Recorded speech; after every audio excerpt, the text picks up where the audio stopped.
इस वीडियो में हम बात करने वाले हैं मौर्य साम्राज्य की। कैसे ये साम्राज्य इतना बड़ा साम्राज्य बना जिसे अब तक का सबसे बड़ा साम्राज्य माना जाता है। इसकी शुरुआत होती है चाणक्य के उस अपमान से जो कि मगध के शासक घनानंद ने की थी और इसी अपमान ने नंद साम्राज्य को गिरा कर रख दिया। अपने अपमान का बदला लेने के लिए ही चाणक्य ने चंद्रगुप्त को प्रोत्साहित किया कि वह मगध का राजा बने। इसकी तैयारी में दोनों ने मिलकर अपनी सेना तैयार करनी शुरू कर दी। सेना में वे उन लोगों को भर्ती करते थे जो कि घनानंद के जुर्म से परेशान थे।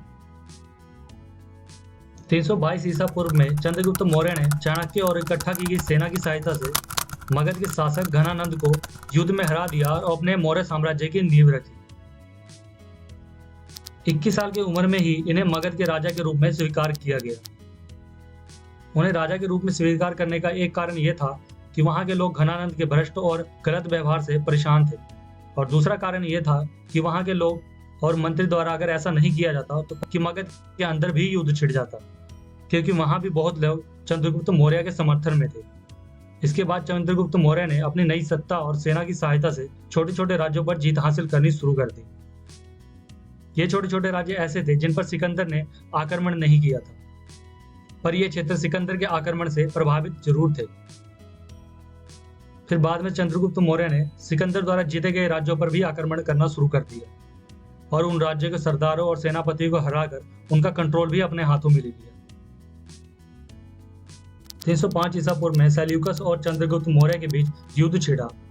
सेल्यूकस सिकंदर का सेनापति था जो कि सिकंदर द्वारा जीते गए राज्यों पर यूनानी शासन कायम रखने यानी बनाए रखने का काम करता था, और इस युद्ध का परिणाम यह निकला कि सेल्यूकस ने अपने हथियार डाल दिए और संधि का प्रस्ताव रखा, जिसमें उन्होंने 4 प्रांत काबुल, हिरात, कधार और मकरांत को चंद्रगुप्त मौर्य को सौंप दिया, जिससे मौर्य साम्राज्य और बड़ा हो गया। चंद्रगुप्त के समय तक का उनका साम्राज्य कितना फैला हुआ था वो आप इस तस्वीर में देख सकते हो।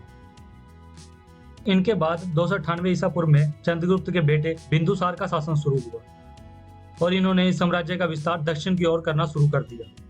इन्होंने अपने शासनकाल में 16 राज्यों के ऊपर जीत हासिल की और अपने साम्राज्य को बढ़ाया, पर 272 ईसा पूर्व में इनकी मौत हो गई और इनके बाद इनके बेटे सम्राट अशोक ने साम्राज्य को संभाला। इससे पहले ये सेनापति के पदवी पर थे, पर सम्राट बनने के बाद इन्होंने दक्षिण के साथ साथ पश्चिम की ओर भी अपने राज्य को बढ़ाने का काम शुरू किया। सम्राट अशोक ने अपने जीवन काल में एक भी युद्ध नहीं हारा।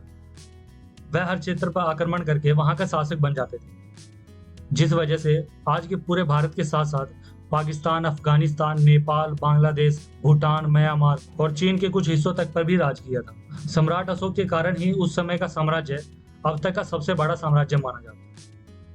सम्राट अशोक के बारे में और भी बहुत सी बातें हैं जिसे हम किसी और वीडियो में करेंगे। तो इस वीडियो के लिए इतना ही। Thank you.